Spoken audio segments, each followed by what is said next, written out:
जय गुरु जी को प्रणाम और सारी संगत को भी।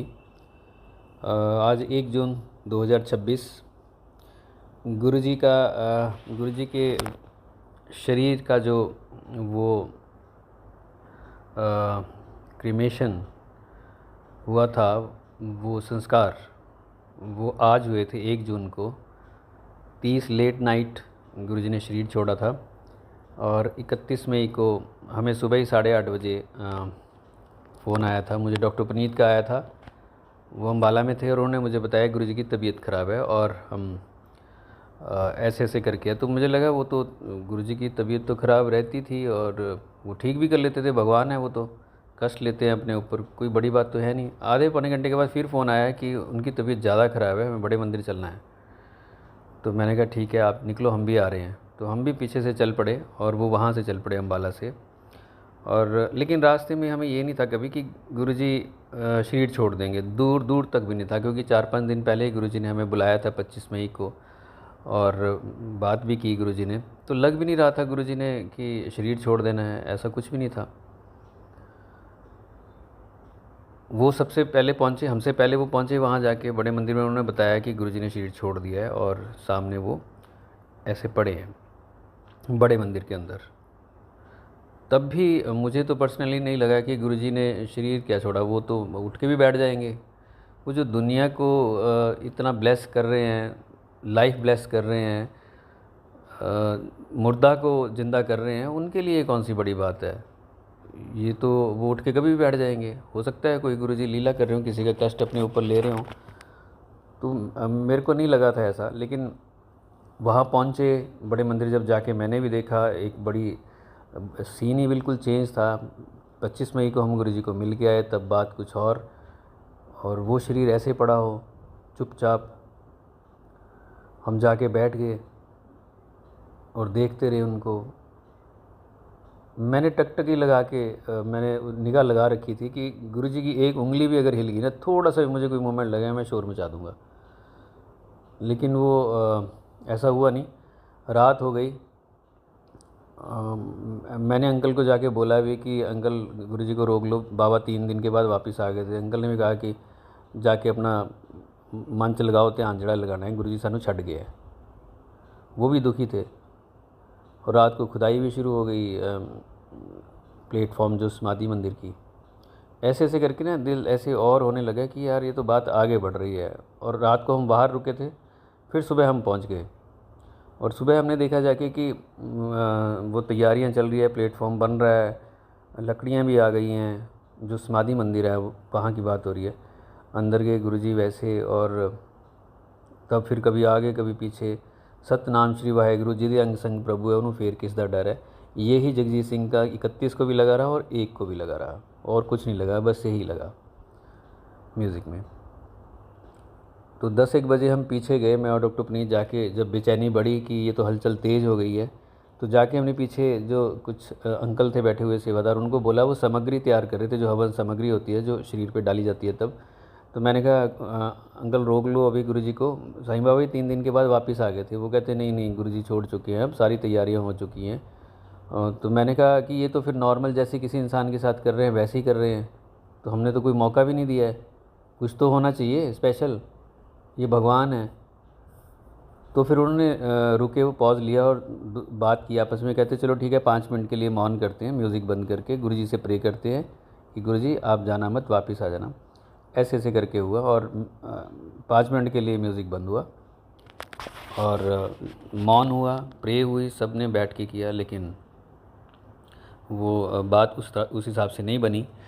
तो गुरुजी की लीला थी खैर वो। और वैसे ही हुआ। फिर आगे गुरुजी के शरीर को उठाया गया, ले जाके लकड़ियों पे रखा गया। तब तक भी मुझे ये लगता था कि अब उठ के बैठे, अब उठ के बैठे। लेकिन जब आग पकड़ ली लकड़ियों ने और फिर शरीर को छुआ गुरुजी के, उस शरीर को जिसको जिसको हम देखते थे, जो जो हमारे जीवन का आधार था, जिनको देखते रहना ही हमें करोड़ों अरबों स्वर्गों के बराबर था। उनकी एक एक चीज़ को देखना, आँखों को देखना, बात करने के तरीके को देखना, किसी को डांटना, किसी से प्यार करना या चुपचाप बैठे रहना, चलना, ये सारी चीज़ें गुरुजी को देखते रहना ना खरबों स्वर्गों से भी ज़्यादा बड़ी बात थी। और वही हमारे जीवन का आधार भी है। वो एकदम से ऐसे लकड़ियों में पड़े हैं और आग लग रही है उनके शरीर को। जब आग पकड़ी गुरुजी के शरीर ने, तब जो फूट फूट के हम रोए हैं। अब बात हाथ से निकल गई, बहुत टूट गए, बहुत टूट गए। हालांकि जब शरीर उस तरह से हुआ, फिर गुरुजी के हेड पे एक बड़ा प्रोमिनेंट ओम बन गया। उसकी फ़ोटो आज भी हमारे पास है, औरों के पास भी होगी, लोग ले रहे थे फ़ोटोग्राफ्स। बहुत फूट फूट के रोए, ऐसे लगता था कि जैसे बस साथ ही हम ख़त्म हो जाएं सारे। संगत इतनी परेशान थी, ये तो ख़त्म ही हो गया मामला, उम्मीद भी नहीं बची, ऐसी हालत हो गई थी। आप सोचो, मतलब भगवान सामने बैठे हैं, उनसे मिलना और ये सारा बातें करनी और ये सारा कुछ वो एकदम से ख़त्म हो गया, एकदम से। कोई नोटिस भी नहीं, कोई कुछ नहीं, कोई ऐसा भी नहीं, एकदम से ख़त्म हो गया। हमारे लिए कितनी बड़ी बात हुई होगी वो, ये झटका कितना बड़ा था। फूट फूट के रोए, फूट फूट के रोए। कई दिन तो हम वैसे ही सेट नहीं हुए कि अब करेंगे क्या, होगा क्या, कहाँ जाएंगे, सब कैसे होगा। संगत इतनी परेशान थी, उसमें समय लगा हम सबको उसमें से निकलने के लिए। 1 महीने के बाद ही 7 जुलाई आया, तो वो वहाँ प्लेटफॉर्म था, वो गुरुजी वहाँ गद्दी पे नहीं थे बैठे।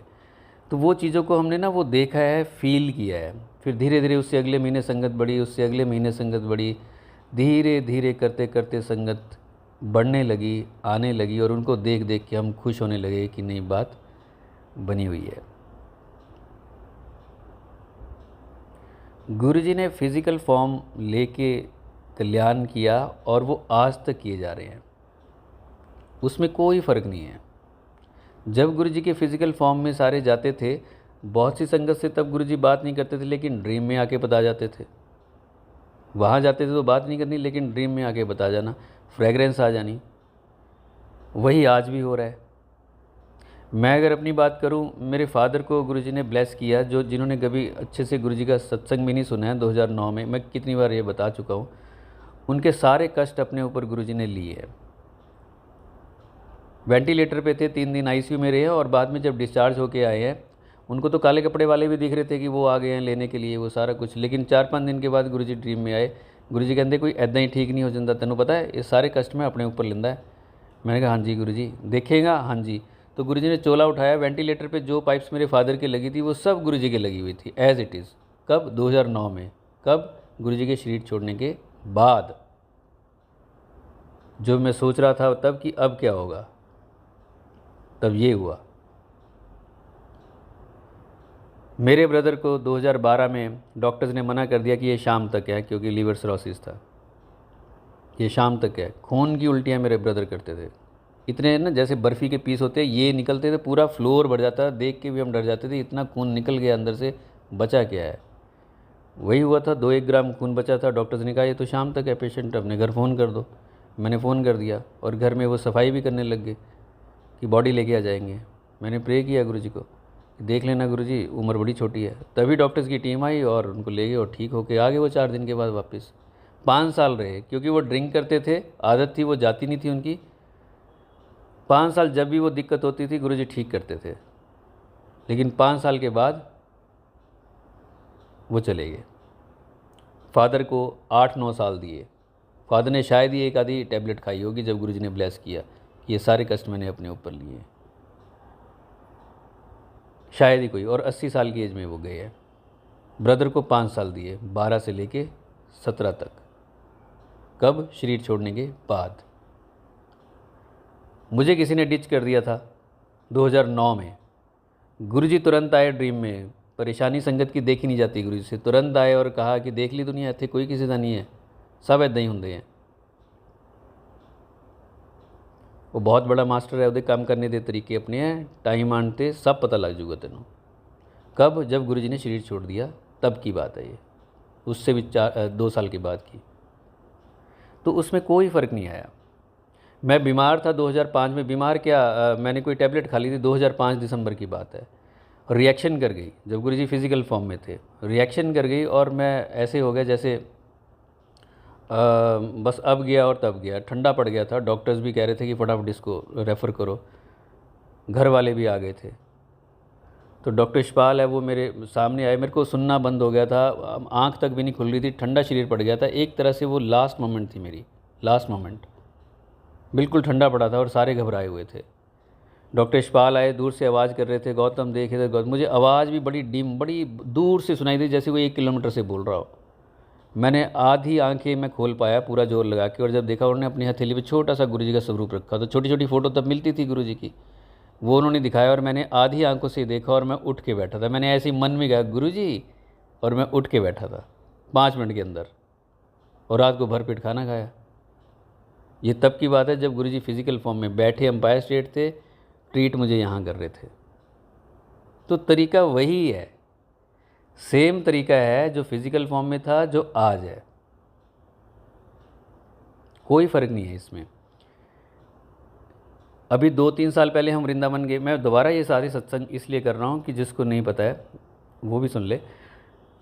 वृंदावन गए, उससे कुछ दिन पहले मुझे ड्रीम आ गया कि किसी बस में हम जा रहे हैं और एक्सीडेंट हुआ और मेरी सीट पे मेरी ही डेथ हो गई है, और सारे लोग उस सीट के ऊपर ऐसे पूरा झुंड सा लगा के देख रहे हैं उसको, मेरी बॉडी को देख रहे हैं, और मैं अपनी ही बॉडी को बाहर खड़े होकर देख रहा हूँ। और तभी गुरुजी उसी टाइम, उसी मोमेंट गुरुजी सूरज में से आते हैं, चोला डाला हुआ है रेड कलर का, और भागे आते हैं सूरज में से, और मेरी उंगली पकड़ते हैं और मुझे ले जाते हैं, और ले जाके मुझे एक बागीचे में बिठा देते हैं जहाँ मेरा जो ब्रदर जा चुका है वो भी बैठा था। और गुरुजी ने मुझे कुछ कहा कि ये फ्रूट और वो फ्रूट किसी को खिला देना, ऐसे ऐसे करके बोला मुझे, और वहाँ बिठाया। मैं अपने ब्रदर को बोल रहा हूँ कि प्रणाम कर, तेरे को नहीं दिख रहे गुरुजी? वो कहता नहीं, मुझे तो नहीं दिखाई दे रहे। तो गुरुजी ने मुझे कहा कोई बात नहीं, मतलब इसको नहीं दिखेंगे, तुझे ही दर्शन हो रहे हैं। और ये हम वृंदावन गए, उसके कुछ दिनों के बाद बस में ही गए, संगत गई यहाँ से। जब वृंदावन गए, वो नशे में था, ड्राइवर बहुत ज़्यादा नशे में था, जैसे तैसे तो पहुँच गए। जब आए इतना ज़्यादा नशा था कि उसने हमें मार ही देना था। वो मतलब एक्सीलेटर पे पाँव रख के खड़ा हो गया, इतना नशा उसने किया हुआ था, पूरी स्पीड जितनी हो सकती थी। चीखें पड़ गई पूरी बस में, जितने लोग हम बैठे थे। बड़ी मुश्किल से बचे। एक स्टूडेंट बस को लेके आया वहाँ से बद्दी तक चला के, जिसने पहली बार स्टीयरिंग पकड़ा होगा बस का, वो गुरुजी लेके आए थे, बचाया हमें। वो मुझे पहले दिखा दिया था कि बस का एक्सीडेंट हुआ और मैं जा चुका हूँ। कब? अभी 2-3 साल पहले की बात है, शरीर छोड़ने के बाद की ये सारी बातें हैं। ये सब मैं इसलिए कह रहा हूँ कि ये बराबर है सारा कुछ। गुरुजी तब से लेके आज तक कल्याण ही कर रहे हैं सबका, हर किसी का। लेकिन जो 31 मई होता है, ये बड़ा इमोशनल कनेक्ट होता है इसमें उन संगत का जो जो जिन्होंने दर्शन गुरुजी के किए हैं। एक तो वो जो उस दिन 31 मई को वहाँ नहीं पहुँच पाए, जिन तक वो इन्फॉर्मेशन पहुँची नहीं टाइम से, तो वो पहुँच भी नहीं पाए, पता नहीं लगा, बाद में पता लगा, किसी को अगले दिन, उससे अगले दिन, किसी को 1 महीने बाद पता लगा, किसी को और भी महीनों के बाद पता लगा। उनका भी इमोशनल कनेक्ट गुरुजी के साथ है। और दूसरे वो जो उस दिन वहाँ प्रेजेंट थे, जिन्होंने ये सारे सीन देखे हैं 30 मई से लेके 1 जून तक। 30 मई वालों ने 30 मई, जो 31 को गए 31, जो 1 को गए जो 1, वो उन्होंने गुरुजी के शरीर को वैसे सारा कुछ अपने सामने सामने देखा है। आप सोचो ये कितनी बड़ी बात है कि भगवान उनके वो सारे जिनको वो मानते एकदम से ऐसे हो जाए। तो जब भी 31 मई आती है तो वो उनका इमोशनल होना जाहिर सी बात है, होना ही होना है। उन्होंने वो दिन याद आएगा, और आपस में भी ओल्ड संगत वो डिस्कस कर लेती है कि इतने साल हो गए। स्टार्टिंग में तो जब 1 साल हुआ, हम ये कहते थे अरे 1 साल हो गया गुरुजी को गए, फिर 2 हुए थे, अरे 2 हो भी गए, 3 हो भी गए। स्टार्टिंग के तो 4-5 साल ऐसे, अब तो चलो हर 1 साल हो रहा है। स्टार्टिंग में हमें ऐसे लगता था कि इतना टाइम हो भी गया है, और आज 19 साल हो गए। उनका इमोशनल कनेक्ट है। उदास होते हैं उस दिन, वो आपस में डिस्कस करते हैं, बात करते हैं। उन्होंने वो सारा कुछ देख रखा है। कितना मुश्किल होगा वो मोमेंट, वो लम्हा, जब गुरु जी के शरीर को अग्नि दी जा रही होगी, वहाँ वो पड़े होंगे और वो हम देख रहे हैं, हम बात भी नहीं कर पा रहे उस हिसाब से, कितना इमोशनल हिसाब किताब होगा।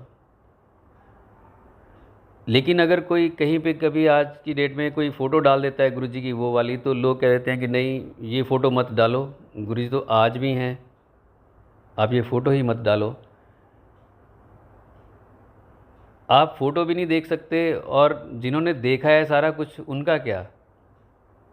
आप तो सिर्फ फ़ोटो भी नहीं देख पा रहे, आप ज़रा सोचो तो सही, जिन्होंने वो देख रखा है सारा कुछ उनका क्या हाल हुआ होगा।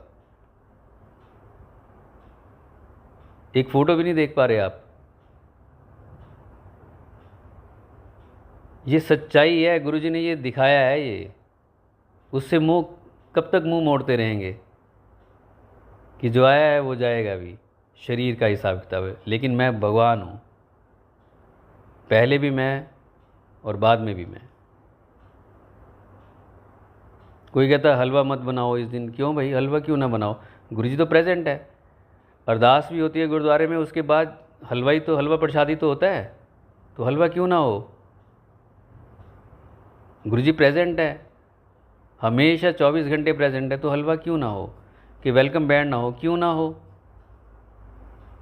गुरु जी तो प्रेजेंट है, भगवान है, कोई वैसे थोड़े है वो। इतने जो मैंने आपको सत्संग किए, ऐसे दुनिया भर के सत्संग, सारी संगत के यही सत्संग है कि जो आज तक गुरु जी कल्याण करते हैं, तभी तो इतनी दुनिया जुड़ रही है ये। लेकिन वो जो इमोशनल कनेक्ट ओल्ड संगत का है ना, जिन्होंने ये सारा कुछ फील किया है, उनके लिए वो रिस्पेक्ट होनी चाहिए। आप ये नहीं कह सकते कि उस दिन वो बात ही मत करो, हमें वो मत छेड़ो कि गुरु जी ने ऐसे किया, गुरु जी ने वो किया। बस ये बताओ कि गुरु जी ये कर देते हैं, गुरु जी वो कर देते हैं। ये बड़ी हल्की बात है। ये आने वाली जनरेशन्स को ये सारी बात पता होनी चाहिए कि गुरु जी फिज़िकल फॉर्म में आए, कैसे उन्होंने अपने ऊपर सारे कष्ट लिए, कैसे वो खुद परेशान रहते थे संगत के लिए। ये सारी चीज़ें पता होनी चाहिए जो आने वाली जनरेशन्स हैं। ऐसे थोड़े है कि हाँ एक दरबार है, वहाँ पे एक मंदिर है, चलो वहाँ सारी मन्नत पूरी हो जाती है जाके। वो मन्नत पूरी कैसे होती है? जब वो सारे कष्ट अपने ऊपर लेते हैं तब जाके मन्नत पूरी होती है वो। तो गुरु जी को इतना हम हल्के में ना लें। जो नई संगत भी जुड़ रही है वो गुरु जी के साथ और प्यार करे। अपने कष्ट किसी के ऊपर कब तक हम देते रहेंगे? देखो परेशान तो सारे ही हैं, घर परिवार में इतनी परेशानियां होती हैं कि बंदा जाएगा भी कहाँ। टूटा हुआ बंदा पहुंचता है कि यहाँ आके काम हो जाएगा, कोई बीमारी है ठीक हो जाएगी, कोई बिज़नेस है वो सेट हो जाएगा, नौकरी मिल जाएगी, बच्चे का सीन है तो वो हो जाएगा। कितनी दिक्कतें होती हैं घर में, वो आता ज़रूर है वहाँ पे, और वो एक जरिया भी बनती है वो प्रॉब्लम। लेकिन ये सारी चीज़ें भी हम सबको याद करनी चाहिए, और 31 मई को ये ज़रूर इस तरह के सत्संग होने चाहिए। वो एक कड़ी है बीच में कि फर्स्ट स्टेज और सेकंड स्टेज, वो कड़ी है बीच में। वहाँ बैठ के हमें बताना चाहिए कि गुरुजी फिज़िकल फॉर्म लेके आए और क्या क्या किया और क्या क्या समझाया कि संगत कैसी होनी चाहिए, कैसे ये लाइट, ये रोशनी पूरी दुनिया में फैलनी चाहिए, जिसके लिए गुरुजी आए। सिर्फ हम सबकी बीमारियाँ दूर करने के लिए या घर परिवार को सेट करने के लिए थोड़े आए होंगे। इतनी बड़ी बात, खुद परमात्मा,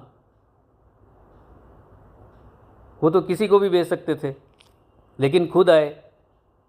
ये कोई छोटी मोटी बात थोड़े है। तो उस दिन गुरु जी की ये सारी महिमा ना उस तरह से होनी चाहिए, लोगों को जो नई संगत है उनको बताना चाहिए, ये एम्बेड हो जाना चाहिए उनके अंदर कि गुरु जी ने कितने कष्ट लिए और कितने कष्ट आज तक भी लेते जा रहे हैं वो।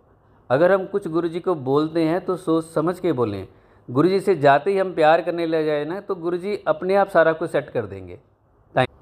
तो जो लोग ये कहते हैं कि ये डिस्कस नहीं करना चाहिए, वो करना नहीं चाहिए, इससे मायूसी होती है, ये होता है, वो होता है, देखिए इसका इतने कमज़ोर मत बनिए। और गुरु जी की संगत इतनी कमज़ोर नहीं होनी चाहिए कि वो ये चीज़ सुन भी ना पाए, देख भी ना पाए। तो सारा मीठा मीठा ये थोड़ा होता है लाइफ में सारा कुछ। घर परिवार में अगर माँ बाप चले जाएं, कोई अपना घर का मेंबर भी चला जाए ना, तो भी वो उस डेट के आसपास जाके याद आता है लोगों को। यहाँ तो बात ही परमात्मा की हो रही है। और जिन लोगों ने फिज़िकल फॉर्म के दर्शन किए हैं उनका वो कनेक्ट है, वो इमोशनल कनेक्ट है गुरु जी के साथ। कैसे फूट फूट के हम रोए थे वहाँ पे, कैसे बताएं। लेकिन दूसरा कहता है कि नहीं आज के दिन ये बात मत करो, ये करे ही ना बात। आप लोग भी उसी तरीके से उसी फीलिंग के साथ कनेक्ट हो जाइए।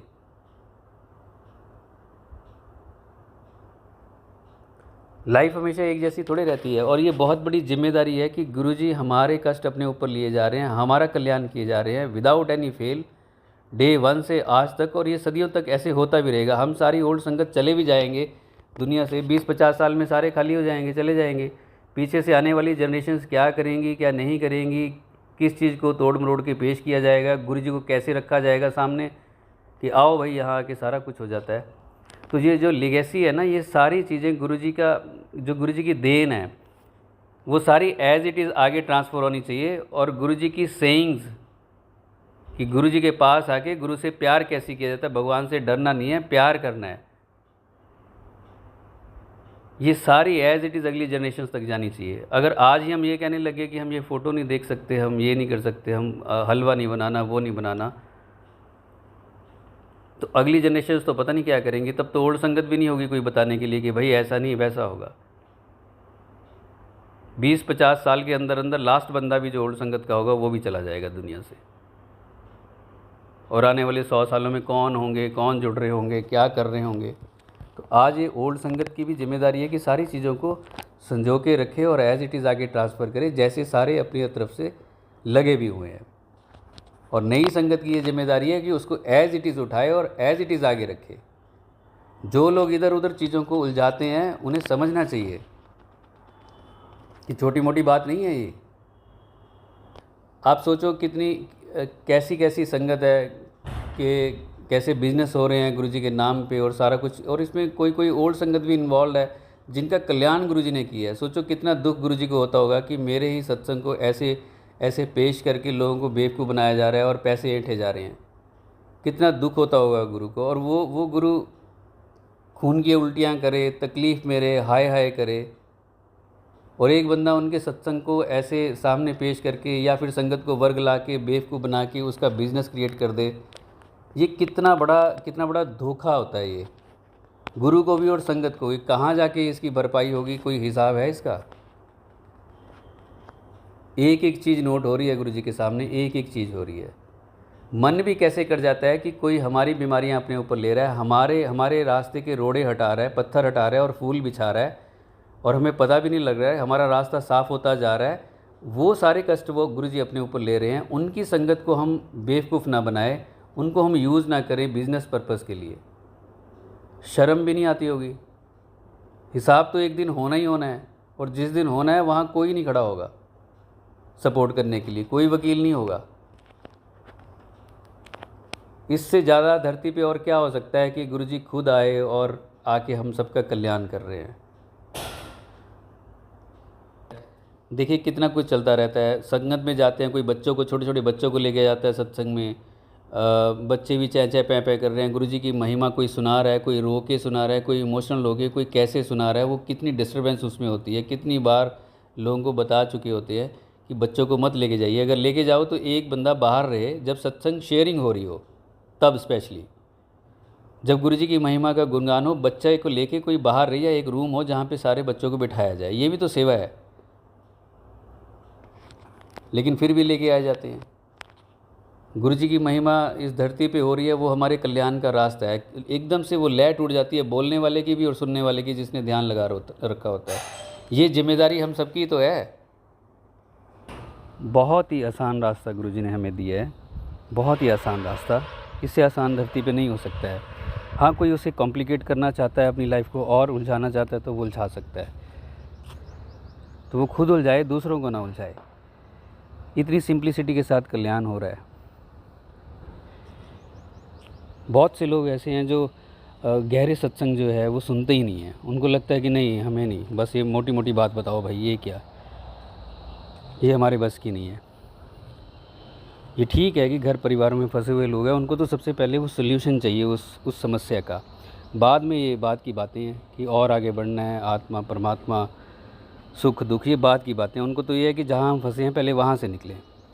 ये सही है कि बंदा फंसा हुआ होता है, पहले वहाँ से निकले तभी तो आगे सोचेगा। लेकिन ये थोड़े है कि सालों साल यही सब करते रहें, कभी तो कुछ सोचें।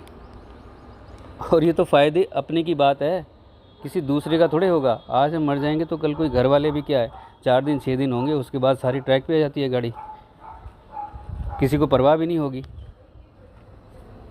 जिन दिक्कतों और परेशानियों की हम बात कर रहे हैं वो आगे हमारे जाने के बाद भी वैसी रहेंगी।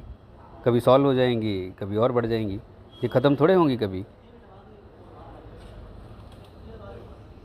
तो समझदार तो वही है जो इशारा समझ ले और साथ के साथ अपने फ़ायदे की बात को इम्प्लीमेंट कर ले। कितनी तरह की ईगो, कितनी तरह की जेलस, कितने क्लैशेस, कितने कंपटीशन, ये सब क्या हो रहा है और कहाँ गुरुजी धरती पे आए, ये सब ये देखने के लिए हैं कि मेरी संगत ये सब करेगी। इसलिए वो इतनी उल्टियाँ कर रहे थे, इसलिए वो परेशान रहते थे खुद, इसलिए अपने शरीर के ऊपर सारा कष्ट ले रहे हैं वो, इसलिए कि हम ये सारा कुछ करें। और जो ये सब कुछ कर रहे हैं, खुद ही शर्म आ जाती है इंसान को तो, कि भगवान हमारे लिए क्या कर रहा है। भगवान ने हमें कीचड़ से उठाया, अपनी संगत में डाला है, और वहाँ आके हम क्या कर रहे हैं। कहीं सुनवाई नहीं होगी बाद में। फिर ये थोड़ी दूर का फ़ायदा और बाद में बहुत बड़ा नुकसान है। जैसे गुरुजी पहले कल्याण कर रहे थे वैसे ही आज भी कर रहे हैं, और ऐसे ही चिरकाल तक होता भी रहेगा। कोई अगर गुरुजी के साथ बहुत देर तक भी रहा है, या फिजिकल फॉर्म के दर्शन किए हैं, या बहुत देर तक भी रहा है, तो वो कोई भगवान थोड़े बन गया। वो भी तो वैसे ही है, आप खोज के देखोगे वही विकार उसमें भी मिल जाएंगे, चाहे कितनी देर साथ रहा हो गुरुजी के। ये छुटकारा पाना इतना आसान थोड़े होता है विकारों से। सब संगत बराबर है। बहुत सी ऐसी नई संगत है जिनके सत्संग सुन के इमोशनल हो जाते हैं और सीखते हैं, और बहुत सी ओल्ड संगत है जिनसे हम सीखते हैं, सारे एक।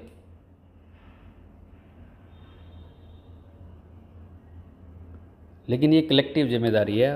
और अगर बात सिर्फ 31 मई की हो रही है, 1 जून की हो रही है, तो ये इस दिन मैं फिर से कह रहा हूँ कि इमोशनल कनेक्ट होता है पुरानी संगत का, जिन्होंने वो सारा कुछ देखा हुआ है। तो जो नई संगत है उसकी वैल्यू करे, उसकी रिस्पेक्ट करे। ये ना करे कि ये फ़ोटो मत डालो, ये बात ही मत करो, ये उदासी मत करो, ये ऐसे मत करो, वैसे मत करो। ठीक है, उदास होने की कोई बात नहीं है, लेकिन उनका कनेक्ट है, वो अगर बताएंगे भी तो उसमें कोई उदासी वाली बात नहीं है। हम याद करते हैं कि गुरुजी आप आए और आपने ऐसे ऐसे इतना प्यार लुटाया संगत पे, और कैसे आप बिठाते थे, कैसे। वही तो सारे सत्संग भी लोग सुनाते हैं। वो सत्संग क्या है? वो उदासी है। वो सारे सत्संग क्या है? वही तो सुना रहे हैं वो। यही उस दिन बात करते हैं कि हम ऐसे बैठते थे, ऐसे ऐसे उठते थे, फिर ऐसे 25 को ये हुआ, 26 को, कहता 27 को ये, कोई कहता 28 को, जो जैसे जब गुरुजी ने शरीर छोड़ने से पहले बुलाया वो वैसे वैसे सुनाता है वो, जिसको गुरुजी ने जैसे बुलाया। और फिर वो कहता है कि एकदम से 30 में ही आई, फिर 31 आई, फिर 1 जून आई। वो भी तो वो सत्संग ही है। तो उदासी क्या है इसमें? गुरुजी की संगत मजबूत होनी चाहिए और स्ट्रांग होनी चाहिए। ये ऐसी रोशनी है जो पूरे दुनिया में फैलनी है। अभी बहुत बच बच के हमें चलना चाहिए। हम सब की कलेक्टिव जिम्मेदारी है। गुरुजी धरती पे आए और हम सब का कल्याण कर रहे हैं। इसका जितना थैंक्स किया जाए, शुक्राना किया जाए, उतना ही कम है। हमें पता भी नहीं होता है, रात को सो रहे होते हैं, लेकिन गुरुजी हम सब के साथ, जितनी भी संगत है आज, उन सब के साथ पहरा दे रहे होते हैं खड़े। बहुत बहुत आभार। लेकिन उसके साथ ही हम सबको अपनी अपनी रिस्पॉन्सिबिलिटी समझनी चाहिए, और इस कारवां को जो जिस पर्पस के लिए गुरुजी धरती पे आए, उसे बखूबी अच्छे से ईमानदारी के साथ निभाना है और इसको आगे लेके जाना है। जय गुरु जी।